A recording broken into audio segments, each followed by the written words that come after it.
what a bear. Podcast your ass. Woof, what a bear. Woof, what a bear.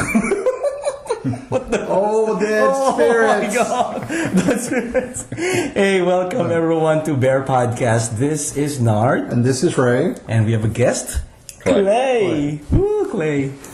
All right, so it's a night. It's a Sunday night. We're recording this, and we just finished watching True Blood. Gotta talk about that later, just a little bit. It was really fun. Anyway, okay, this is actually a product review that we're gonna do. Well, it's like it's a product review. It's a one-sided product review. One-sided product review. What do you say? What do you say? I still have faith in the... Yeah, me too. iPhone. All right, what are we talking about? We're talking about the G1. The what is it? By T-Mobile. It's T-Mobile G1 runs Android.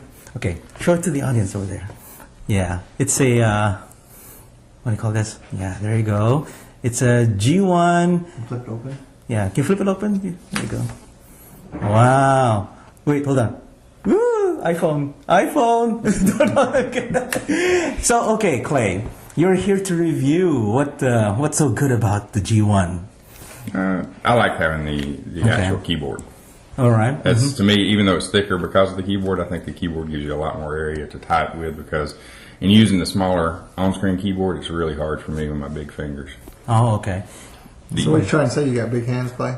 Big fingers. The only thing is like, the thing I do regret about only having this keyboard is like say if you're driving down the road and you want to reply that's to a right. text, that's sometimes a you problem. can't do it one-handed. You almost have to pull this out. That is the drawback to having the flip-out keyboard. So you're saying you're trying to text while you're driving? That's bad. Wait, I do that too. I think everybody does. I do that sometimes. Never. That's right.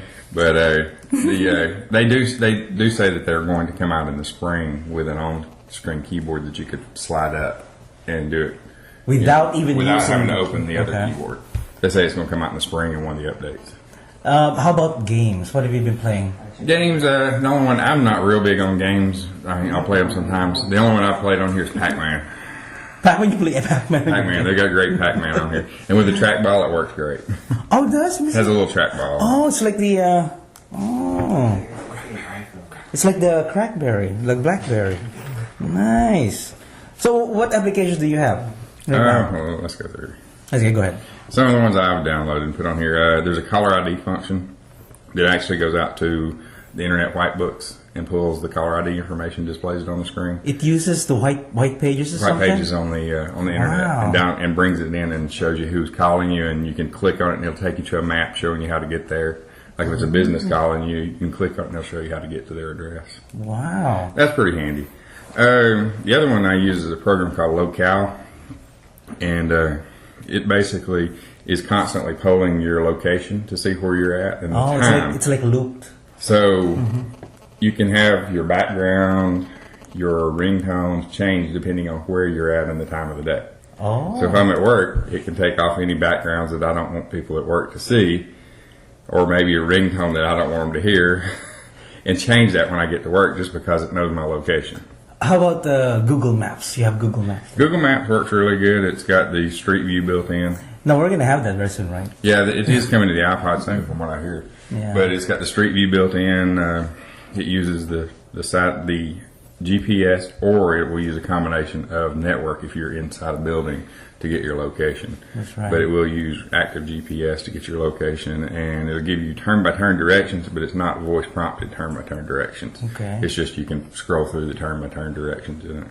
Wow. It's tied in directly with Gmail. Your contacts in Gmail sync instantaneously. If you go online and change your contact, you'll get a sync icon within about 5 seconds on your phone telling you it's syncing the contacts back up. Wow. An email, somebody can send me an email. As soon as it hits my Gmail account, it's here within just a few seconds. It uses the 3G network. Yes, it is using their new 3G network, which this is their first phone to roll out on the 3G network. So. Yeah. So they have had a few stumbling blocks with all of it. There's been bugs that they've already loaded a new update on the phone to try to fix a few bugs they had. But aren't you afraid of first generation phones? Because I really waited for the second generation. I'm one that I'm willing to try it. Like I said, I know that the second generation is going to be a better phone. It's the same way at everything, but I've been waiting on this so long. I didn't want to wait on the second generation. I wanted the first one. Yeah, you should have been at his house last week when he was tracking these babies on UPS. You can actually take most products and you can scan the barcode. Oh, that's right. Then it will show you line by line at what price it is at different merchants, and you can compare shop just by scanning the barcode. Have you tried scanning Chris? No, he didn't have a barcode. Oh, no, I mean if you It's scan one of a kind. What is it? I saw it in SNL. You scan him. Beep. Oh, just what I thought. Priceless. Priceless. That was bad. Ben Affleck, I hate you. That was really bad. That was really bad. That's from Ben Affleck. Ben Affleck last night on Saturday Night Live was hot. Wow. Another program it's handy. You don't use it every day, but it's really handy. Is called TuneWiki. Okay. You can actually be listening to a song and say, "I wonder who's singing this song." You can click on TuneWiki. It can listen to just a few seconds of the song, and it'll tell you who is. No, it's actually Shazam does that. Shazam is the program. Oh, you have Shazam also for G1? Oh, okay. TuneWiki, actually, that's a different program. I was looking at it yesterday.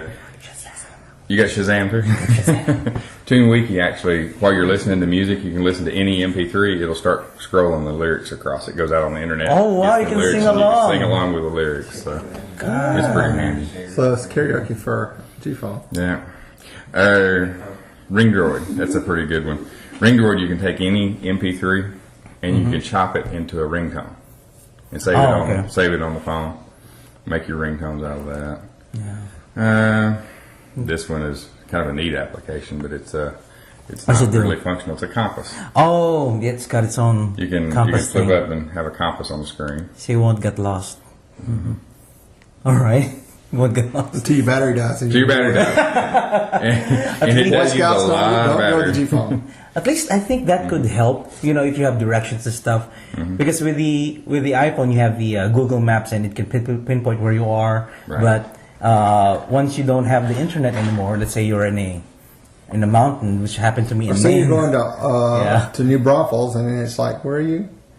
Yeah, There's no clue. yeah. I can see a dot. You can see a dot, a blue dot right there, but you don't know where you are because there's no map. You can download it, but Yeah, so I guess that's you the pull up the compass disadvantage. and turn around.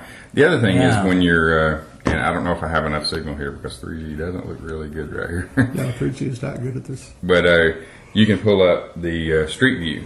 Yeah. And you can actually look at it and put it in compass mode and look at it. And if you're facing north, you'll be facing north on the Street View. And then you turn it and you'll be facing Okay, why a do you different need direction. to do that? Why? It's just neat. It's just neat.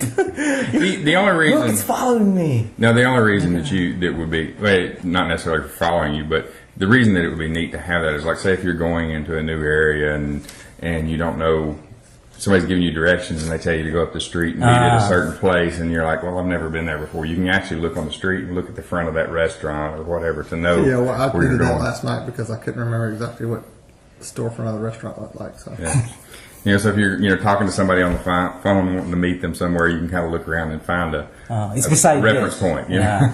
It's So when we meet right by the mailbox beside. on the corner, you know. Yeah, a gas station or something. Yeah. But anyway, okay. So we're gonna cut the video now, and thank you for watching. And actually, our producer here is Wayne. Hi, Wayne. Wave over to Wayne. Wayne. There's Wayne. Okay. Thanks, Wayne, and thank you for watching. Wolf, water bear.